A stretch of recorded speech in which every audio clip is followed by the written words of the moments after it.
A generational market top. The pressure is mounting for a market crash. There, I've stuck my neck out and said it. Now calling the day is a fool's errand. But my spidey sense is saying soon, if only because others on the scent are certain it will wait until next year. Though I guided my clients through the lost decade of 1999 through 2009, I have never successfully called a top. But I'll do it anyway. What are some signs? That NVIDIA's market capitalization now represents 18% of the U.S. GDP and eclipses all of Japan's is only a symptom. That the Magnificent Seven stocks are responsible for 50% of the total gains of the S&P and are substantially the market, and that oil is screaming deflation at $60 a barrel despite all the economic and market hoopla. The Federal Reserve is in a panic, and that is a far more significant factor. Yes, Jay Powell is calm and collected on stage, but there is never a tell in the chair's expression, is there? George Bailey is at the teller's window. Let's examine the facts. The interventions of the Fed's launching of quantitative easings 1, 2, and 3 were never resolved or worked through the system. Never paid for. Ever. Before the Great Recession, the Fed's balance sheet of U.S. assets, which they hold to control liquidity, buying bonds to inject cash and selling them to absorb it, was under $500 billion. Their still bloated balance sheet blasted all that cash into the system when COVID threatened to fell the republic and swelled to, get this, $9 trillion. Flushing all that liquidity into the system to keep credit available was supposed to be reabsorbed by a fortified, strong economy through its reciprocal action, quantitative tightening, which they did. The successful completion, back down to 2008 levels, would have demonstrated an economy able to stand on its own without support. It couldn't. We are now trapped into bubble after bubble. And when this one pops, the Feds have no choice but to inflate. Only there is a point when that will trigger hyperinflation. And I submit the Feds will have to force austerity before expanding QE past its previous level of $9 trillion. As of December, QT will be officially abandoned, while the Fed's asset sheet remains a lofty $6 trillion. But wait, you say, isn't QE pure inflation? As Milton Friedman, king of economists, stated, inflation is always and everywhere a monetary phenomenon. So yes, and the reason is that it must preempt a deflation, slayer of economies. That is what's on the Fed's radar. The brief period to reabsorb the temporary emergency support failed, and indeed, unless the national debt is paid down, it can never succeed.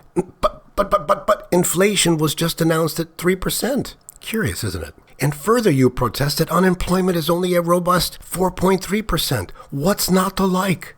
Isn't this almost the sweet spot of full employment and low inflation that's nailed above the door of the temple?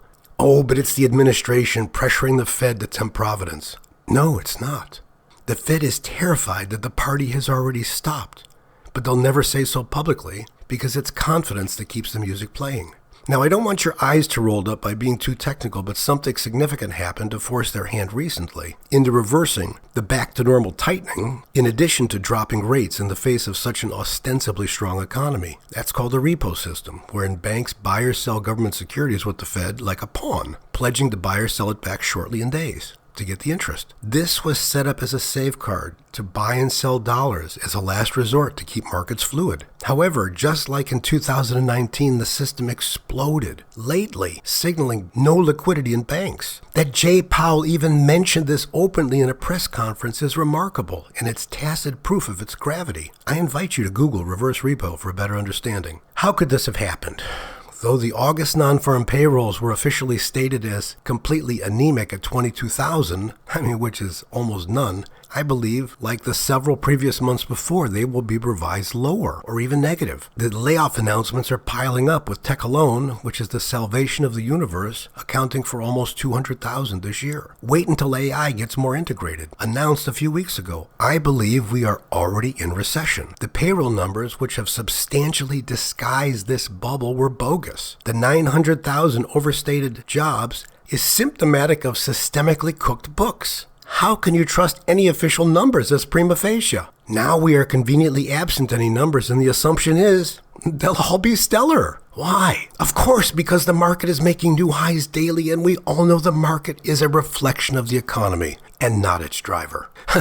Sort of. Market valuations at over 22 times earnings are historically correlated with a 10-year catch-up slump, otherwise known as a lost decade. In many ways, we are revisiting 1999 all over again, but the supporting fabric is much thinner now. The Fed's ability may seem unlimited, but it is delimited by that looming ogre of the national debt, now towering above $38 trillion. That's 120% of our GDP. Oh, the interest, by the way, is 23 cents of every federal tax dollar collected. The reverse repo facility, for the first time, potentially makes the Feds a money-losing organization. And access to that window will explode as this credit crisis expands. But wait, you say. Japan's debt to GDP is 320%, and their market is buzzing.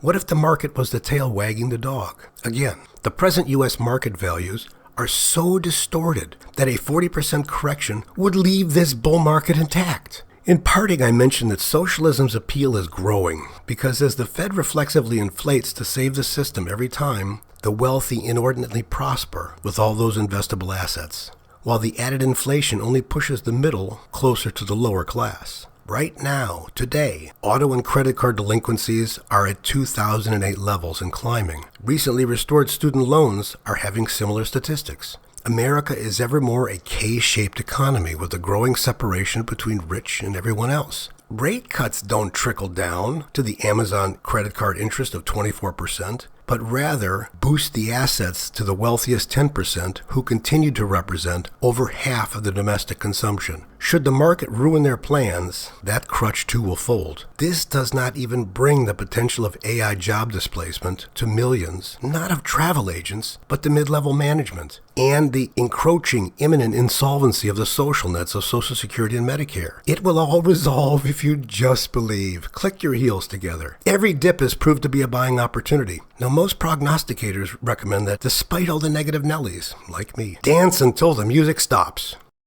The music has already stopped, and only a humming market is providing entertainment.